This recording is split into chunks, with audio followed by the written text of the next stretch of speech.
The brief history of the Black Death, also known as the pestilence and the Great Mortality, was the most fatal pandemic recorded in human history, resulting in the deaths of up to 75 to 200 million people in Eurasia and North Africa, peaking in Europe from 1347 to 1351.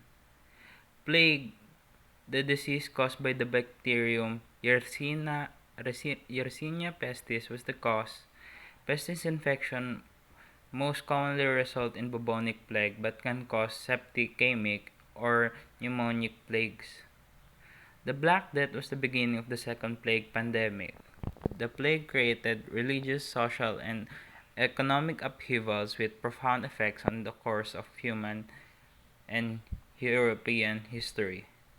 The Black Death most likely originated in Central Asia or East Asia, from where it traveled along the Silk Road, reaching Crimea by 1347. From there, it was mostly likely carried by fleas living on the black rats that traveled on genosis, merchant ships, spreading throughout the Mediterranean basin, and reaching Africa, Western Asia, and the rest of Europe via Constantinople, Sicily, and the Italian peninsula. Current evidences indicates that once it came onshore, the Black Death was in large part spread by human fleas, which caused pneumonic plague and the person-to-person contact via aerosols which pneumonic plague enables, thus explaining the very fast inland spread of the epidemic, which was faster than would be expected if the primary vector was the rat fleas causing bubonic plague. The Black Death was the second disaster affecting Europe during the late Middle Ages, the first one being the Great Famine, and it is estimated to have killed 30% to 60% of Europe's population in total. The plague may have reduced the world population from an estimated 475 million to 350 to 375 million in the 14th century. There were further outbreaks through the late Middle Ages, and with other contributing factors, it took until 1500s for the European population to regain the levels of 1300, which is the crisis of the late Middle Ages. Outbreaks of the plague occurred at various locations around the world until the early 19th century. Black Death was not used to describe the plague pandemic in English until the 1750s. A term is first attested in 1755 where it translated Danish, then Sorte Dad, the Black Death. This expression as a proper name for the pandemic has been popularized by Swedish and Danish chronicles in the 15th and early centuries.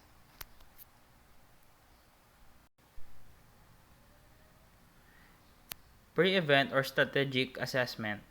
In the bid to take control of the epidemic, Edward III, King of England at the time, was forced to turn his attention to domestic matters before the outbreak in England.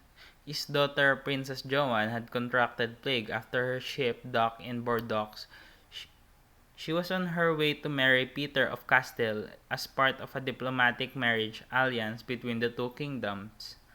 She never reached Castile, and upon discovery that the plague had taken hold of Bordeaux, she took refuge in a small village called Loremo, where she died alongside a large part of her entourage.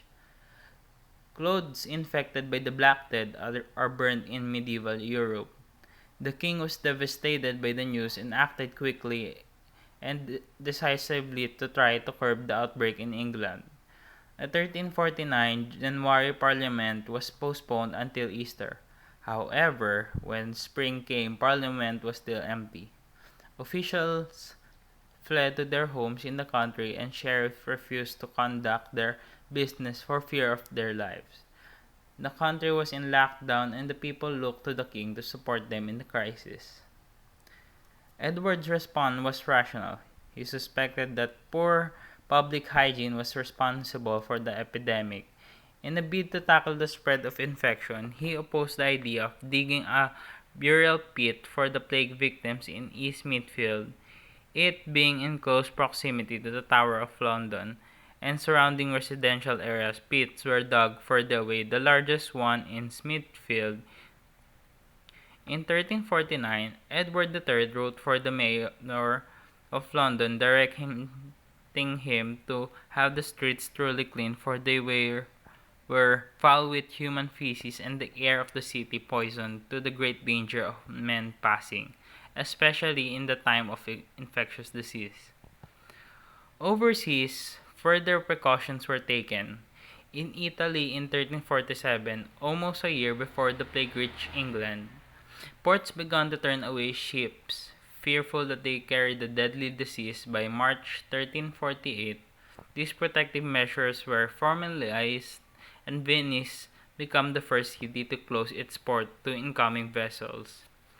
Those they did admit were subjected to 30 days of quarantine, for ships were forced to wait in the middle of Venetian lagoon before they were permitted to disembark. Remote cemeteries were dug, and in a later outbreak, the Venetians even went as far as establishing a quarantine island on Lazaretto Vecchio, a small island in the Venetian lagoon. An excavation in 2007 revealed more than 1,500 skeletons, all supposedly victims of bubonic plague.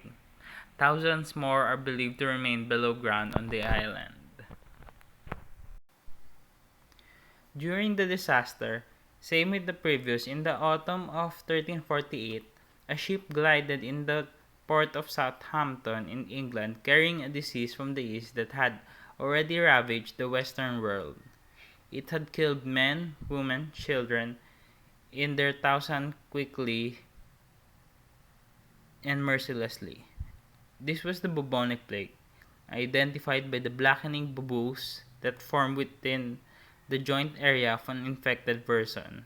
The groin or armpit were the most common places. These were accompanied by bodily aches, cold, lethargy, and high fever. When the infection got into the bloodstream, it effectively poisoned the blood, leading to the probable death. Some survived the infection, but most people died within days, sometimes hours. This wave of bubonic plague became known then as the pestilence, or later the Black Death. By November 1348, the disease had reached London, and by New Year's Day 1349, around 200 bodies a day were being piled into mass graves outside the city. Henry Knighton, an Augustinian monk, witnessed the devastation of the Black Death in England. There was a general mortality throughout the world. Sheep and oxen strayed through the fields and among the crops, and there was none to drive them off or collect them. But they perished in uncounted numbers for lack of shepherds after the pestilence. Many buildings fell in total ruin for lack of inhabitants. Similarly, many villages and hamlets became desolated, and no homes were left in them. For all those who had dwelt and them were dead.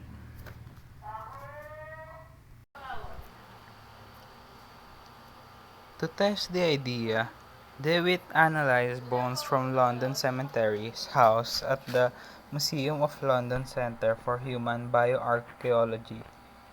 She studied 464 skeletons from three burial grounds dating the 11th and 12th centuries before the plague.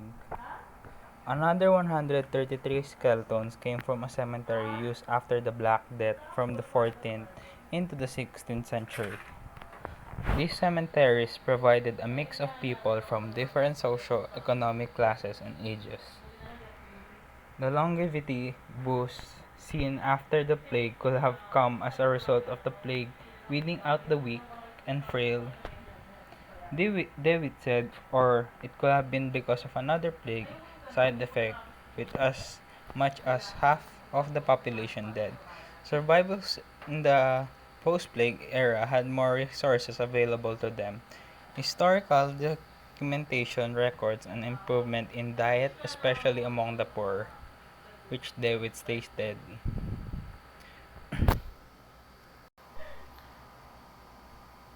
They were eating more as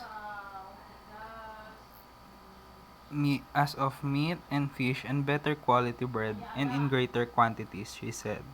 Or the effect could be combination of both natural selection and improved diet.